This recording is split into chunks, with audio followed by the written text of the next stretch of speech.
Mukarram Ustadz Abdul Somad, demi Allah apapun yang terjadi pada diri Ustadz, kami siap membela Ustadz Abdul Somad. Dan kami selalu mendoakan yang terbaik untuk Ustadz. Oh bahaya tu yang terbaik. Beko gol lambo. Mungkin itulah yang terbaik gitu. Lah karena yang terbaik. Engkau lidah itu sangat kecil dan ringan, akan tetapi sangat tajam. Menyindir ambo kok. Dan lidah itu bisa mengangkatmu ke derajat yang tinggi dan bisa menjatuhkanmu ke derajat yang rendah. Ambo tidak pernah khawatir dengan lidah ambo. Ambo tidak pernah mengejek orang. Ambo tidak pernah mencaci maki orang. Ambo tidak pernah mengejek-ngejek pejabat sampai kini. Ada ambo ejek-ejek pejabat di Indonesia. Ada ambo ejek-ejek partai-partai. Tidak ada, panik orang mencari kesalahan ambo. Tidak dapatnya. Tidak dapat. Tapi kalau dicari-cari juga dapat. Nan lama-lama dapat lah. Nan dulu pengajian alun viral. Ya dapat. Tapi kok ambo anggap bukan kritik, itu nasihat supaya ambo menjaga lidah. Insya Allah ambo tidak takabur, bukan ambo yang menjaga lidah, tapi doa jamaah sadonya mendoakan yang terbaik buat kita semua insya Allah. Amin. Ambo awal ceramah tadi isi kresek itu setengah. Kini baik 7 isi. Jadi ambo rasa tidak ada perkembangan ceramah kok. Kalau itu awak stop saya lah. Tidak ada gunanya lama-lama ceramah kok. Mungkin tidak kini jamaah aur kuning kok Ustadz bukan jamaah biasa. Kok makin ketek pula nampaknya. Jamaah aur kuning kok Ustadz, ini bukan jamaah biasa. Ini yang mereka masukkan ke kresek, ini yang sedikit saja. Kalau nan banyak mereka langsung transfer. Amin. Biar supaya ganjil, tadi lambo sampaikan ampe, maka penutup nang kalimo. Setelah limo ambo jawab, tanya jawab. Nang kalimo, apa kata Nabi Muhammad sallallahu alaihi wasallam? Sadaqatus sirri tutfi'u ghadabar rabbi kama yutfi'ul an-nar. Sedekah memadamkan murka Allah, sedekah memadamkan marah Allah seperti air memadamkan api. Sebenarnya sudah lama kita ini dilaknat Allah, na'udzubillah. Sebenarnya azab Allah itu sudah lama turun kepada kita. Air laut sudah lama ingin datang menggulung saking banyaknya dosa. Tapi karena masih banyak yang bersedekah, kata malaikat, ya Allah, kutimpakan azab ini pada mereka. Kata Allah, jangan dulu, masih ada yang bersedekah. Nanti kalau sudah tak ada bersedekah, baru kita timpakan. Oleh sebab itu maka sedekah ini menunda murka Allah. Sedekah ini memadamkan kemarahan Allah. Mudah-mudahan kita makin istiqomah dalam sedekah insyaallah. Amin ya rabbal alamin. 75 menit ceramah Ustadz Somad menyampaikan 5 poin. Siaran tablik akbar di Masjid Jami Aur Kuning tadi, Ustadz Abdul Somad dari Pekanbaru. Isi ceramahnya ada 5 poin. Intinya piti awak juga nang keluar. Apa-apa kecil Ustadz, hanya sama tiba tu. Udahlah bapoto ndak dapat. Piti awak tu nang keluar. Hari ini kau boleh marah, hari ini kau boleh kecewa, tapi nanti kau akan tersenyum di padang mahsyar. Ketika Allah berfirman, al-akhillah, orang-orang yang berkawan, orang-orang yang berteman, orang-orang yang bersahabat, di dunia tertawa, di akhirat menangis. Illal muttaqun, kecuali orang yang bertakwa. Di dunia berkawan, di alam barzah berkawan, di akhirat dia tetap berkawan dalam naungan ridho Allah. Mudah-mudahan kita termasuk orang yang berkawan di dunia, berkawan pula di akhirat insyaallah. Kenal dengan Bapak Anu yang dari Aur Kuning Bukit Tinggi? Kenal, kawan lama, bos kampung Jawa, balanci-lancian ai rumahnya jadi rumah awak. Nak ke mana mah? Dimakan aja nyo. Sagan lo mau bercerita. Ndak doh, sama-sama awak. Dimakan aja nyo. Kami sama-sama sakau dulu. Tapi malam ini anak-anak muda bangga. Kenal dengan si anu nan orang Aul Kuning di Masjid Jami. Ayo, dakik rumahnya yang kuning. Dimakan aja aku. Sama-sama dulu kami mendengar ceramah Ustadz Abdul Somad. Bertemu di masjid.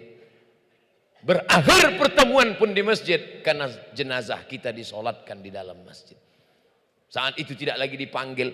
Sekarang saya dipanggil kepada Al-Mukarram Abdul Somad, Ustadz Abdul Somad LCMA dipersilakan naik ke atas pentas. Tapi sampai masanya nanti tidak lagi dipanggil Al-Mukarram. Angke jenazahnya ke siku. Angke jenazahnya sudah menjadi kata ganti orang ketiga. Selama ini disalami, Ustadz sehat, Buya sehat, silakan masuk. Tapi sampai masanya, masukkan jenazah, masukkan jenazah. Maka sebelum jenazah diminta masuk, kita lebih dulu masuk memakmurkan rumah Allah. Anak-anak kita ini mudah-mudahan anak-anak yang istiqomah, anak-anak istiqomah. Jangan-jangan anak-anakku mewakili apa-apanya. Kalau di masjid masih ada anak-anak, kalau di masjid masih ada anak-anak, maka insya Allah 30 tahun akan datang Masjid Jami Aul Kuning tetap ramai dengan sholat berjamaah. Pak Ustadz, dulu saya kerja di perusahaan pemerintah pusat BUMN di bidang gadai emas. Di perusahaan itu sewa yang diambil dari nasabah atas gadai emas untuk konvensional dari besar pinjaman. Sedangkan untuk yang syariah dari nilai besar taksiran. Sekarang saya kerja di perusahaan pemerintah daerah BUMD di bagian divisi syariah. Masih di bidang yang sama, gadai emas. Di perusahaan ini sewa yang diambil gadai emas nasabah dari berat emas yang digadaikan. Menurut Pak Ustadz mana yang sesuai menurut Al-Quran dan Sunnah? Pak Ustadz, apa boleh murah gadai emas? Mudah saja, tak usah berpikir ribet-ribet.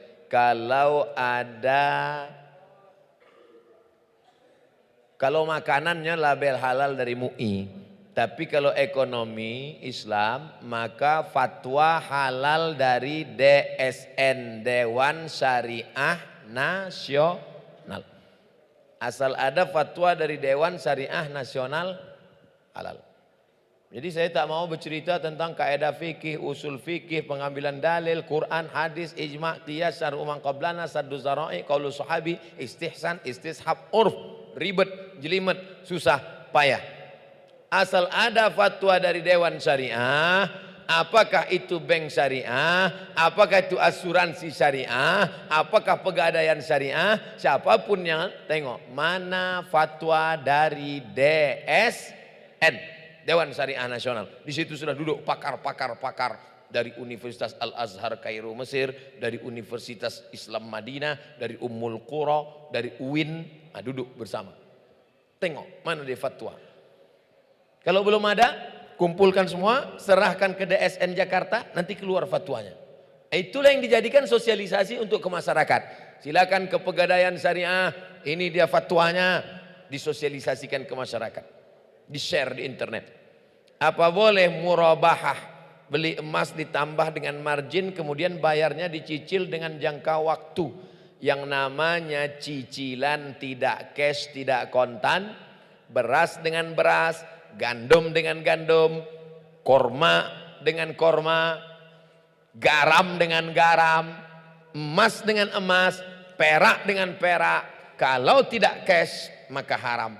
Kenapa jamaah Indonesia pergi ke Makkah boleh membeli rial dengan rupiah? Rupiah kan uang, rial kan uang, beli rial dengan rupiah. Kenapa halal? Karena cash. Yadan biadin, langsung cash. Iko $100, ambo balis 1.500.000 cash boleh. Tapi kalau tidak cash, maka yang namanya makanan pokok, emas, perak, gandum, maka masuk kategori riba. Bagaimana menurut Pak Ustadz tabungan emas? Kita nabung, kemudian buku tabungan langsung dikonversi menjadi berat emas. Saldo buku tabungan pun berupa berat emas. Bagus. Karena dulu tidak ada duit kertas. Zaman Nabi yang ada piti duo. Patamo dinar ameh. Nang kedua dirham perak. Jadi sebenarnya kalau awak utang piutang. Ambo pinjam kini piti bapak 10 juta. 1 gram ameh 500.000. Maka 10 juta itu berarti 20 gram. 20 gram emas. Tahun 2030 nilai 10 juta nan kini tidak ada nilainya 2030 karena mengalami perubahan. Tapi kalau awak pakai ameh tidak akan mengalami perubahan. Maka kalau utang piutang lebih bagus dihitung dengan emas. Jangan mau pakai piti. Kamu kalau ada orang minjam piti 100 juta dibayar 10 tahun, tidak mau pakai nilai rupiah karena nanti akan berubah. Nasi bungkui dulu 750 perak masuk ambo SMP. Kini adalah 15.000. Oleh sebab ada 6.000 bu ya, itu pakai kuah telur ayam. Enggak mau awak, rugi. Saya karyawan swasta, gajinya hanya UMR, upah minimum regional. Setiap gajian saya menyisihkan gaji saya untuk orang tua dan mertua saya. Apakah itu bisa disebut dengan sedekah? Allahu Akbar. Gajinya cuma UMR, bara UMR kini sampai 2 juta. Tidak sampai, tapi nyo masih bisa menyisihkan untuk orang tua dan mertua. Gajimu berapa bro? Tapi pelit, bakhil, bin kedekut. Ini sebenarnya bukan pertanyaan, ini adalah teguran buat kita semua. Mudah-mudahan kita mengambil iktibar dan pelajaran. Bapak memberikan makanan untuk anak istri, itu terhitung sedekah. Nafkah, tapi dapat double. Sama seperti orang puasa qadha hari Senin. Puasa qadhanya lunas dan dapat pahala puasa hari Senin. Begitulah bapak memberikan nafkah untuk istri, nafkah untuk anak, maka bernilai sedekah. Apalagi memberikan orang tua. Mudah-mudahan rezekimu berkah wahai saudaraku. Amin. Tapi jangan gara-gara dia membayar nafkah ke istri ke anak. Aku tidak ada ambo lihat tadi sedekah. Ambo anak bini lah cukup sedekah. Tidak, kita mesti banyak-banyak berbagi, bersedekah. Dibalas Allah SWT. Seorang dari mereka, kok tiba-tiba ada seorang dari mereka? Ustadz, saya mau tanya, apa hukumnya sholat dengan duduk di atas kursi? Akan tetapi sujudnya hanya membungkukkan badan hingga bertemu antara paha dengan perut dan wajahnya tak sampai ke sajadah. Kok kursi? Jangan langsung duduk waktu di awal sholat. Kalau masih mampu tagak dulu. Allahu Akbar. Bismillahirrahmanirrahim. Alhamdulillahi Rabbil Alamin. Ar-Rahmanirrahim. Maliki yaumiddin. Iyaka na'budu wa iyaka nasta'in. Masih mampu tegak, berdiri saja. Ihdinas siratal mustaqim, siratal ladzina an'amta 'alaihim ghairil maghdubi 'alaihim waladdallin. Amin. Bismillahirrahmanirrahim. Yasin. Oh, panjang kok. Wal Qur'anil Hakim. Innaka laminal mursalin ala siratim mustaqim. Allahu Akbar. Ruku. Sami'allahu liman hamidah. Banalakal hamd. Allahu Akbar. Orang nan sehat sujud, awak duduk. Jadi jangan dari awal duduk. Pertama tu kalau sanggup tagak dulu. Allahu Akbar sujud, sujud. Subhanallah a'la bihamdi. Subhanallah a'la. Jadi tidak mesti kan yang awak menempel, kamar ditempelkan tidak ada. Tidak akan mencari tiang. Allahu Akbar.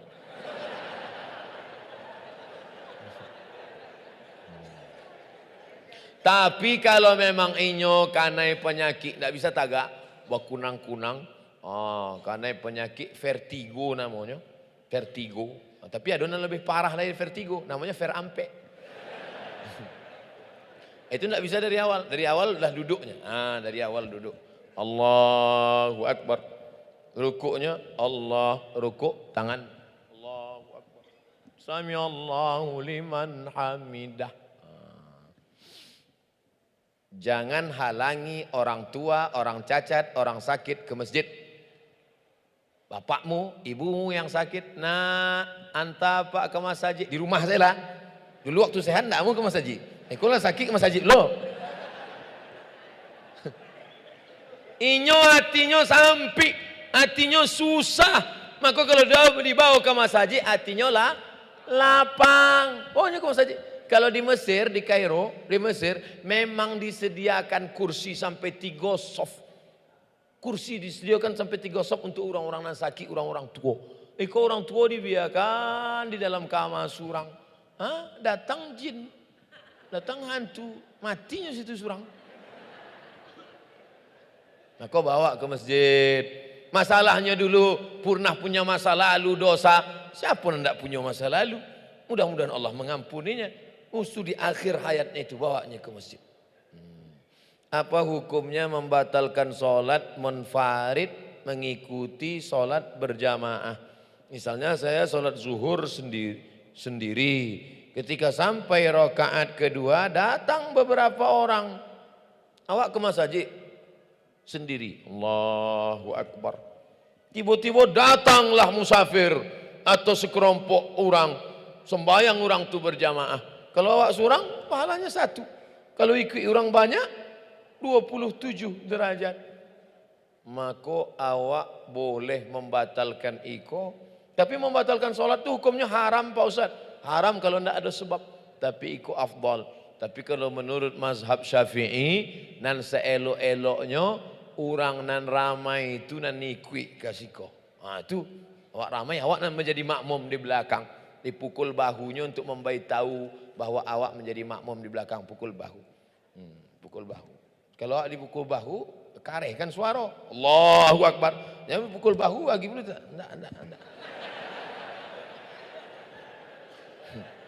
Ada orang yang tidak paham bantu itu.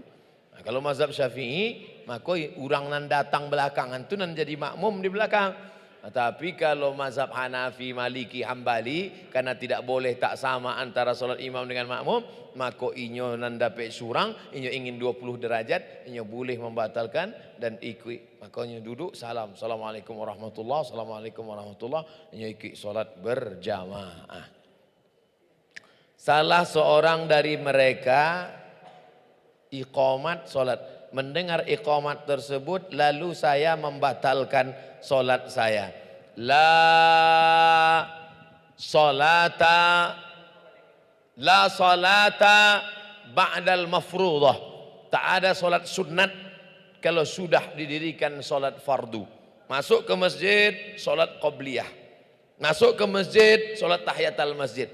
Lalu kemudian qad qamatis salatu qad qamatis salat. Allahu Akbar, Allahu Akbar, la ilaha illallah, la salata, tidak ada salat sunat setelah didirikan. Idza uqimatis salah fala salata illal mafruḍah. Kalau sudah iqamat tidak boleh salat sunat kecuali salat fardu.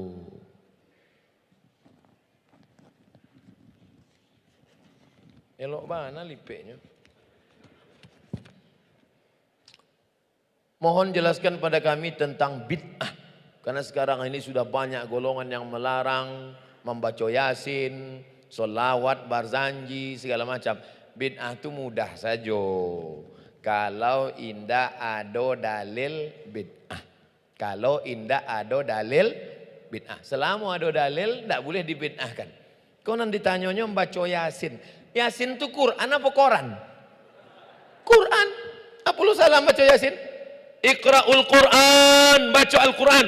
Fa innahu ya'ti yaumal qiyamah. Quran akan datang pada hari kiamat. Syafi'an li ashabi, memberikan syafaat kepada orang yang membacanya. Baca Yasin tidak salah, tapi semua hidup membaca Yasin masalah.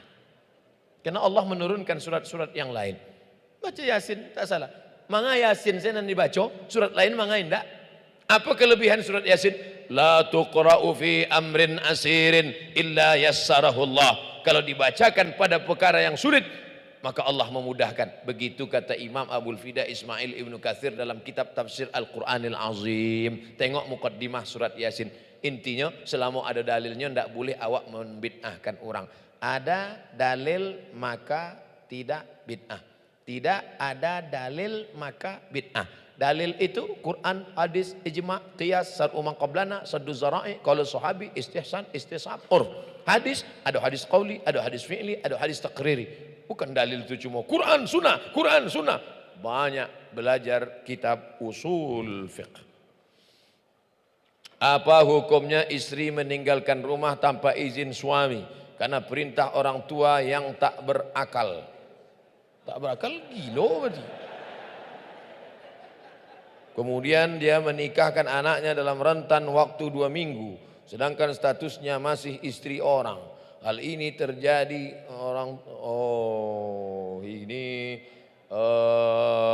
perempuan tidak boleh keluar rumah tanpa izin suami. Perempuan walinya ada 6. Ayah, datuk, abang, adik, abang ayah, adik ayah. La nikaha, tidak sah nikah illa biwaliyin, kecuali dengan wali, wa syahidai adlin, dengan saksi yang adil. Wali tidak boleh menikahkan anak gadis. Wali tidak boleh menikahkan anak selama masih ada ikatan pernikahan dengan laki-laki lain. Kalau sudah diceraikan, talak 1, iddahnya 3 bulan. Wal mutallaqatu yatarabbasna bi anfusihinna salasata quru. Perempuan yang dicerai itu iddahnya 3 bulan untuk memastikan bahwa rahimnya kosong supaya jangan bercampur nasab anak kalau beko lahir. Kalau sudah habis iddah maka boleh dia nikahkan. Adapun kasus ini lebih pada mungkin kasus duduklah bersama suami, istrinya, mertuanya duduk bersama, alim ulama, nenek mama, tokoh masyarakat. Jangan lupa libatkan polisi, mana tahu terjadi hal-hal yang tak diinginkan. Apa status pernikahan? Nikah laki-laki dengan perempuan selama tidak ada tolak maka nikahnya tetap sah. Nikah yang kedua itu batal karena nikah yang kedua tidak cukup rukun dan syarat. Apa lanat Allah terhadap orang yang tidak mengikuti tuntunan Al-Quran dan Sunnah Rasulullah SAW? Dilaknat oleh Allah Subhanahu Wa Taala. Kenapa? Karena taraktu fikum amrayni, ku tinggalkan 2 perkara. In tamassaktum bihima, kalau kamu pegang teguh pada yang 2, lan tadillu abada, tak akan sesat untuk selamanya. Kitab Allah Al-Quran dan sunnah Rasulullah sallallahu alaihi wasallam. Fa in tanaza'tum fi syai'in, kalau kamu bersilang pendapat tentang satu masalah, farudduhu ila Allah, tengok Al-Quran. Maka tak boleh menikahkan orang yang dalam ikatan pernikahan kecuali sudah lepas, baru boleh dinikahkan dengan orang lain. Masih adakah kewajiban saya terhadap nafkah? Masih, karena belum lepas, maka wajib memberikan nafkah. Jangan sampai tidak memberikan nafkah kepada yang wajib dinafkahi. Ustadz, sunnahkah mencium tangan suami? Sunnahkah hukumnya mencium tangan suami?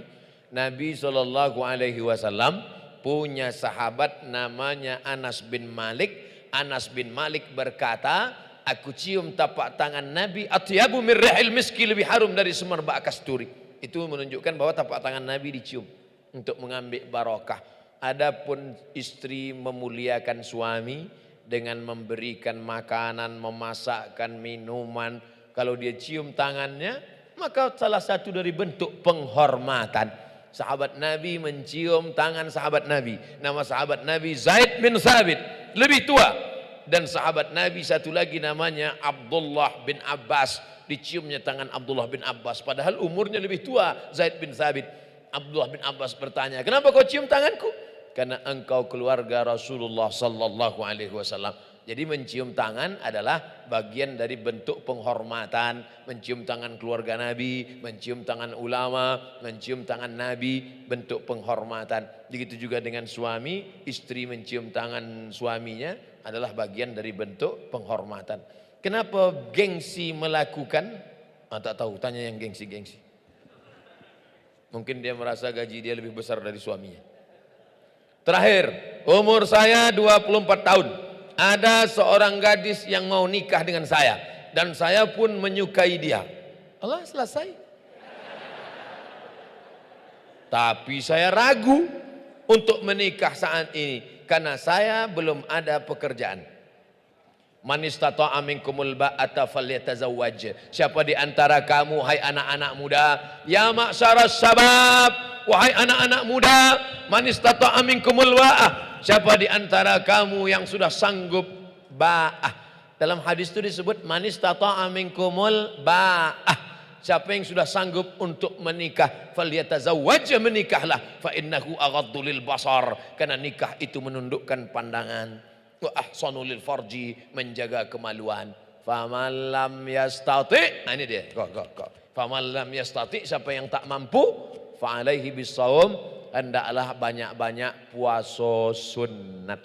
Fa innahu lahu wija, banyak-banyak puasa sunat itu obat. Karena nafsunya ada, tapi tenaga anda ada. Oh, itu rancak, anda nampak boleh ya. Kalam saya dunia, kau nampak. Tadi ambo sebelum ke Siko, ambo sampaikan ke Ketua Umum Yayasan Bukit Tinggi Madani berbagi. Tadi sebelum ke Siko, supaya Ketua Umum, ambo sampaikan tadi, Ketua Umum tolong dibuat nikah masal. Setuju? Nikah masal, nanti biayanya kan ditanggung oleh Bukit Tinggi Madani berbagi, urusan keuangan, urusan ini mudahkan nikah masal. Tinggal lagi masalah urusan mahar, supaya kita minta ibu-ibu ini menurunkan harga mahar. Setuju?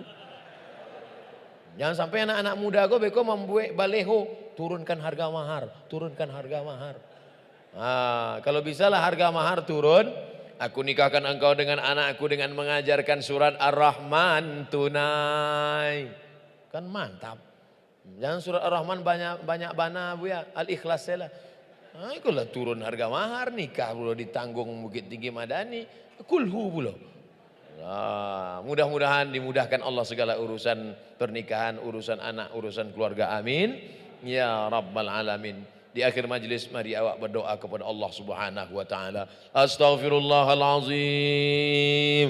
Astaghfirullahalazim. Astaghfirullahalazim alladzi la ilaha illa huwal hayyul qayyum wa atubu ilaih. Rabbana 'alaika tawakkalna, kepada Engkau kami bertawakal. Wa ilaika anabna, kepada Engkau kami berserah diri. Wa ilaikal masir, kepada Engkau kami semua akan kembali ya Allah. Allahumma inna nas'aluka salamatan fid din, selamatkan akidah anak-anak kami dalam ahlus sunnah wal jamaah. Wa afiatan fil jasad, sehatkan badan kami supaya kami bisa beribadah dengan baik dan benar. Wa ziyadatan fil ilmi, tambahkan ilmu kami supaya amal kami sesuai dengan tuntunan Quran dan sunnah Nabi. Wa barakatan fil rizqi, berkahi rezeki kami supaya kami bisa berzakat, berwakaf, berinfak dan bersedekah. Wa taubatan qablal maut, berikan kami taubat sebelum mati. Wa rahmatan indal maut, berikan kami rahmat ketika mati. Wa maghfiratan ba'dal maut, berikan kami ampunan sesudah mati. Allahumma awin alaina fi sakaratil maut, ringankan kami waktu melewati sakaratul maut ya Allah. Wan najata minan nar, selamatkan kami dari api neraka. Wal afwa indal hisab, maafkan segala amal kami, silap salah kami ketika segalanya dihisab. Allahumma ja'al hadzal balada baladan aminan mutmainna ya'tihi rizquhu min kulli makan. Jadikan Bukit Tinggi negeri yang aman, damai, terbuka pintu rezeki dari segala penjuru ya Allah. Allahumma dafa'na al-ghala wal waba wal fasha wal riba wal zina wal munkar.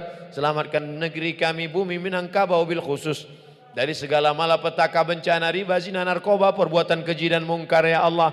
Allahumma akhtim lana bi husnil khatimah wala takhtim alaina bisu'il khatimah. Allahumma ja'al akhira kalamina inda intihai ajalina, jadikan akhir kalam kami ketika ajal kami sampai, yang keluar dari mulut kami la ilaha illallah Muhammadur Rasulullah sallallahu alaihi wasallam.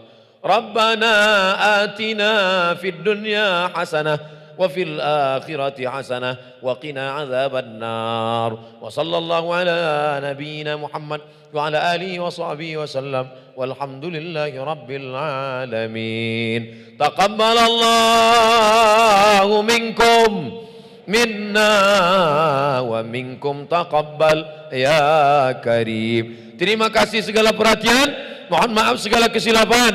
Wassalamualaikum warahmatullahi wabarakatuh.